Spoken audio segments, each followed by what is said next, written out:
Welcome ITDC India. It's again SG Virendra show, Words with Virendra.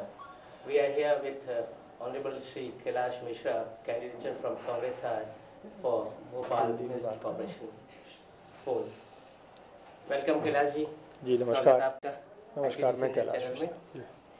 Bhopal की जो जनता है वो बड़े उम्मीदों के साथ इस चुनाव पर है आप सबके साथ में, और पैरेलली वो देखती है कि क्या जो पिछले 5 वर्षों में काम हुए उसको डेवलप करने के लिए, आगे बढ़ाने के लिए आप जो एक संकल्प रखते हैं उसकी बात करते हैं. तो वो कहते हैं कि अभी जैसे एक बात बहुत लंबे समय से चल रही है कि नर्मदा भोपाल पूरी तरह पहुंचेगी. ये तोहफा आप कब तक उम्मीद करते हैं यदि आपने संभालना है तो? देखिए, नर्मदा जल का जो प्रोजेक्ट है वो लगभग 7 साल से चल रहा है और आज भी वो नर्मदा प्रोजेक्ट अधूरा है. अधूरा इसलिए कि जब तक हमारे ओवरहेड टंकियां नहीं बन जाती, पानी का स्टोर करने की क्षमता जब तक हमारे नगर निगम की नहीं हो जाती, जब तक नर्मदा जल हम पूरी तरह से उपयोग नहीं कर सकते.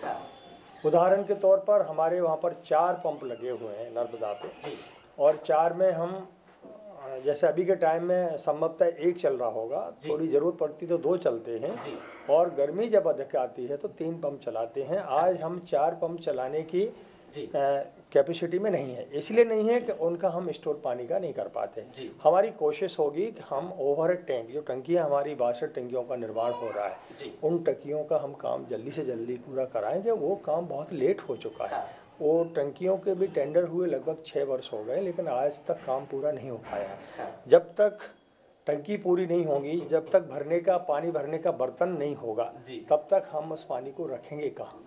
तो पहले टंकियाँ बनना चाहिए और फिर नर्मदा जल की जो हमारी कैपेसिटी है 4 पंप की, वो हम 4 पंप चला के और नर्मदा जल का पानी सप्लाई बहुत जल्दी और शीघ्र करेंगे. मतलब हम माने 2016 उम्मीद कर सकते हैं? हाँ, इतना लगभग 1 साल का समय तो निश्चित रूप से लगेगा. एक बहुत यहाँ का वेल फेमस प्रश्न है लंबे समय से, भोपाल सिटी को कहते हैं स्मार्ट सिटी बनाना चाहते हैं. तो इसमें एक देखा गया कि न्यू मार्केट आया, इसके बाद एमपी नगर आया, पर ये दोनों सैचुरेशन पर आ गए हैं. तो क्या भविष्य के लिए आप हमारे भोपाल की आवाम को बताना चाहते हैं कोई नया परिसर बनेगा जो व्यावसायिक परिसर होगा? देखिए, मैं बहुत बड़ी घोषणाओं में भरोसा नहीं रखता, और ख़ासतौर वो चुनावी घोषणा जो होती हैं उसमें मैं विश्वास नहीं करता. हमारे भोपाल के दूसरी पार्टी के जो नेता लोग हैं वो भोपाल को कहीं नहीं कहीं ये कहते हैं कि हम भोपाल को लंदन बना देंगे, पेरिस बना देंगे. हाँ, पेरिस बना देंगे. मैं और आप सभी, हमारे शहर की 25 लाख की जनता ये देख रही है कि भोपाल आज लंदन बन गया, पेरिस बन गया. आप हमीदिया रोड को जाके देखिए क्या हालात हैं, शहर की सड़कें देखिए क्या हालात हैं. निश्चित रूप से हमारा स्मार्ट सिटी हो, स्मार्ट शहर बने, इसकी हमारी भी इच्छा शक्ति है कि हमारा अच्छा शहर हो. लेकिन हमारी कोशिश होगी कि हमारा शहर एक साफ सुथरा शहर बने, एक हरा भरा शहर बने, और जिसमें एक व्यवस्थित मार्केट हो. जैसे एमपी नगर का मार्केट है, 10 नंबर का मार्केट है, विट्ठल मार्केट है, न्यू मार्केट है. शहर हमारा बढ़ता जा रहा है. इस व्यावसायिक क्षेत्र को और बढ़ावा देना होगा और हमें मार्केट्स बनाना होंगे. यानी आप अपेक्षा रखते हैं कि मार्केट बने? निश्चित रूप से बनना चाहिए. जब शहर बढ़ता है तो गतिविधियां भी बढ़ती हैं, व्यवसाय भी बढ़ता है, और शहर को बढ़ना चाहिए और व्यवसाय केंद्र और होना चाहिए. अभी बीच में पिछले 5 साल जो गुजरे हैं, गत महापौर के बारे में भोपाल की जनता कहती है, लगातार कहती है कि वो डाउन टू अर्थ नहीं रहे. भले अच्छे प्रशासनिक अधिकारी रहे हों, लेकिन लोगों से जुड़ाव ना होने के कारण से, लोगों से ना मुलाकात होने के कारण से लोग अपने आप को वहाँ गुड गवर्नेंस के नाम पर ठगा महसूस करते हैं. मैंने के बारे में आप उम्मीदें लेके आई है जनता चाहती, चूंकि पिछले बीच में बात बढ़ा रहा हूँ कि जनता देखती थी कि वो बताए उन्हें ना तो सदर मंजिल में मिल पाते थे, ना उनके बंगले पे मिल सकते थे, जो कि उनका बहुत लंबा आरोप रहा कि भाई कभी तो बाहर आइए, कभी तो आम जनता से मिलिए. तो आप कैसे इंसान बनना पसंद करेंगे, डाउन टू अर्थ जमीनी इंसान, लोगों के साथ चीजें? देखिए, मैं लगभग 20 वर्ष से नगर में पार्षद, एल्डरमैन, MIC का मेंबर और इस बार अध्यक्ष के रूप में मैंने काम किया है. मैंने 1994 में उमाशंकर गुप्ता जी का जब मेयर थे उनका भी समय देखा है, उनका कार्यकाल देखा है. आदरणीय विभा पटेल जी हमारी मेयर थी, उनका भी हमने कार्यकाल देखा है. आदरणीय सूद साहब हमारे मेयर थे, उनका भी कार्यकाल देखा है. और श्रीमती कृष्णा गौर भी महापौर भोपाल की रही हैं, उनका कार्यकाल भी देखा है. देखिए, जब जनता वोट देती है तो उसमें ये नहीं देखा जाता कि व्यक्ति किस इलाके का रहने वाला है और वो महापौर हो या पार्षद हो, पार्षद को भी ये नहीं देखा जाता है कि हमें किस इलाके के हम रहने वाले हैं और किस इलाके से हमें वोट मिले हैं। और वो पूरे वार्ड का पार्षद होता है, उसको पूरे वार्ड में काम करना चाहिए। उसी तरह महापौर को पूरी भोपाल की जनता का वोट मिलता है, स्नेह आशीर्वाद मिलता है, फिर उसे पूरे भोपाल में काम करना चाहिए।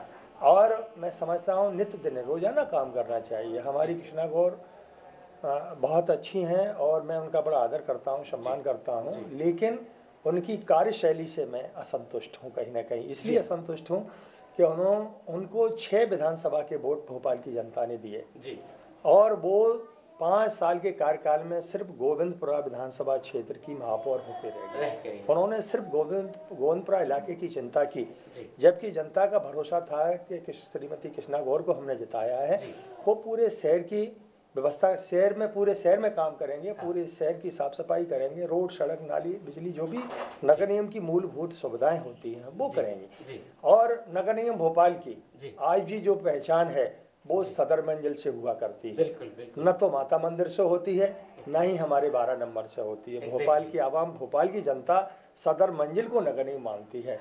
और मैं बहुत ही सम्मान के साथ कहना चाहूँगा कि हमारी मेयर साहिबा और सदर मंजिल में वो कभी नहीं आई, या तो 26 जनवरी के दिन झंडा बंदन करने के लिए आई या 15 अगस्त को झंडा बंदन करने के लिए आई। इसके पहले के जो महापौर थे, चाहे वो उमाशंकर गुप्ता जी हों, चाहे विभा पटेल जी हों, चाहे सूद साहब हों, वो मैं पूरी जिम्मेदारी के साथ कहना चाहूँगा कि हफ्ते में कम से कम 5 दिन बैठा करते थे, 30 दिन के अंदर करीब 20 दिन बैठा करते थे। तो जनता चाहती है कि हमारा सीधा मेयर से संवाद हो और हम मेयर से बात कर सकें। पार्षद से सीधा संवाद जनता करना चाहती है। तो ये उनकी दूरियां बहुत थी। ये दूरियां इसलिए थी कि वो 74 बंगले में माननीय आदरणीय गौर साहब जो उनके ससुर हैं और मेरे बहुत ही स्नेही हैं, मुझे बहुत प्यार करते हैं और मैं उनका बहुत सम्मान करता हूँ, लेकिन वो वहाँ रह के जनता उनसे दूर हो गई। गृह मंत्री के बंगले में मैं नहीं समझता जनता सीधी जाके अंदर बात कर सके। वही अगर बंगला महापौर का करबला रोड पर हो तो जनता सीधी जाने की हिम्मत जुटा सकती है, लेकिन प्रदेश के गृह मंत्री के बंगले में लोग जाने की हिम्मत नहीं जुटा सकते।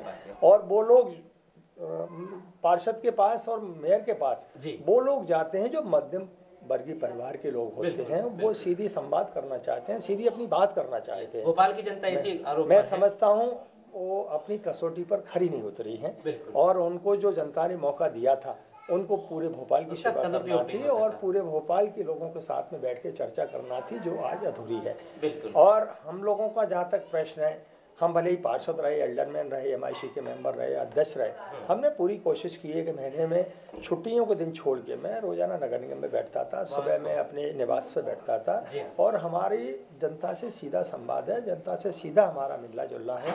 हमारे यहाँ कोई टाइम नहीं, कोई पर्ची सिस्टम नहीं है कि पर्ची आएगी तब हम मिलेंगे, और हमारे घर पे कुत्ते भी नहीं है, कुत्ते से सावधान वाला भी प्रश्न नहीं है। हमारे यहाँ तो जनता आती है, हम तो खुले मैदान में बैठते हैं, वहाँ जनता बात करती है और नगर निगम में भी हमारा कक्ष है, नीचे पार्षद दल है, वहाँ हम बैठ के सीधी बात करते हैं। हाँ, उतने काम हो सकता है हम लोग नहीं करा पाए हों जितनी जनता हमसे उम्मीद करती है, लेकिन हमने उनकी लड़ाई लड़ी, हमने कोशिश की, हमने प्रयास किया कि जो भी जनता के काम है, जो भी पब्लिक के काम है, जो भी हमसे कहा गया उन कामों को हम पूरा कराएं।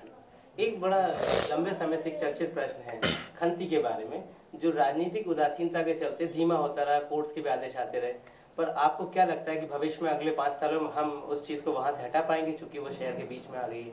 निश्चित रूप से हमारी पहली प्राथमिकता होगी, अगर भोपाल की जनता का आशीर्वाद कैलाश मिश्रा को मिलता है तो भानपुर की जो खंती है वो हटना चाहिए, वहाँ से तुरंत हटना चाहिए। और नगर निगम भोपाल को 2 जगह का अलॉटमेंट भी हो गया है और वहाँ भी काम चालू हो गया, लेकिन उस दूसरी 2 खंती बनाने के लिए हमें वहाँ शीघ्र काम करना पड़ेगा, बहुत जल्दी वाला प्रयास करना पड़ेगा। हम इस खंती को बंद करके और नई 2 खंतियाँ हम चालू करें कि वहाँ की जो आबादी है वो बहुत बड़ी बीमारी से ग्रस्त होती आ रही है, वहाँ पर कई तरह की बीमारियाँ फैल रही हैं, इसलिए हमें वहाँ खंती को तुरंत बंद करके दूसरी 2 नई खंतियाँ बनाना चाहिए।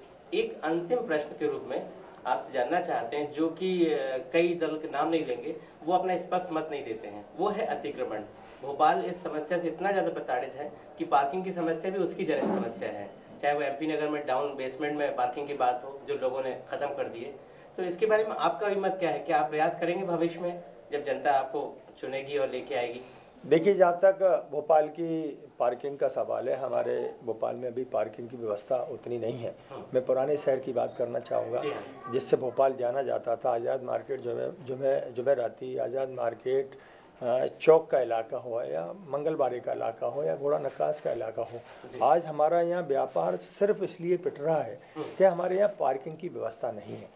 कहीं ना कहीं बड़े मन से हमें मल्टी लेवल पार्किंग पुराने भोपाल में बनाना पड़ेगी, हमें नए भोपाल में भी बनाना पड़ेगी। मेरे अध्यक्षीय कार्यकाल में हमने 3 मल्टी लेवल पार्किंग के टेंडर किए, जिनका काम भी बहुत जल्दी शुरू होगा। और एक मल्टी लेवल पार्किंग बैरागढ़ का काम शुरू हो गया है।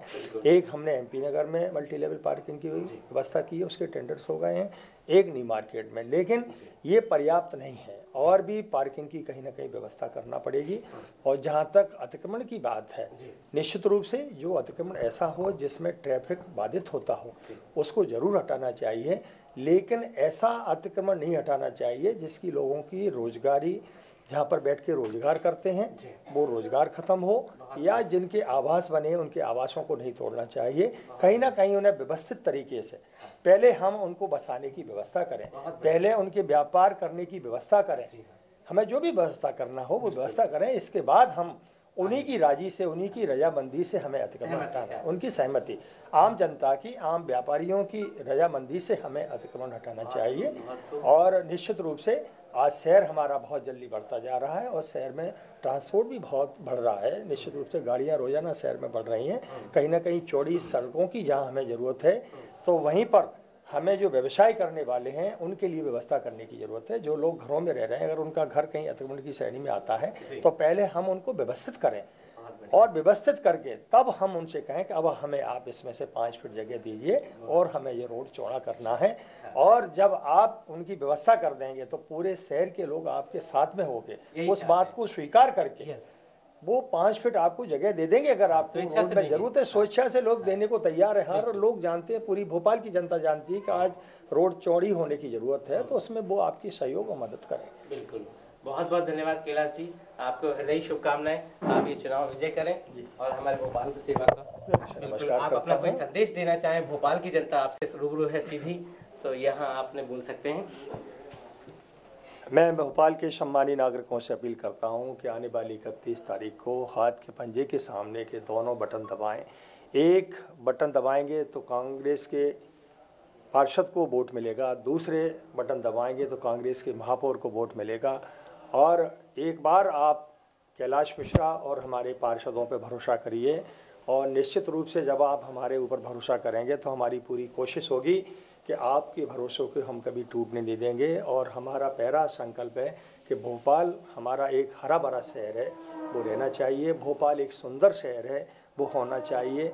और भोपाल की जो गंगा जमनी तहजीब है वो कायम रहना चाहिए। मैं भोपाल वासियों को नमस्कार करता हूँ। तो आप अभी रूबरू थे भोपाल के कांग्रेस प्रत्याशी श्री कैलाश मिश्रा जी के साथ, और जैसा कैलाश जी से हमने जाना, उसके बाद सिर्फ यही कहा जा सकता है भोपाल की जनता के लिए कि मंजिलें उन्हीं को मिलती हैं, मंजिलें उन्हीं को मिलती हैं जिनके सपनों में जान होती है। मंजिलें उन्हीं को मिलती हैं जिनके सपनों में जान होती है। सिर्फ पंखों से कुछ नहीं होता, सिर्फ पंखों से कुछ नहीं होता, उड़ान हौसलों की होती है। Thank you Bhopal.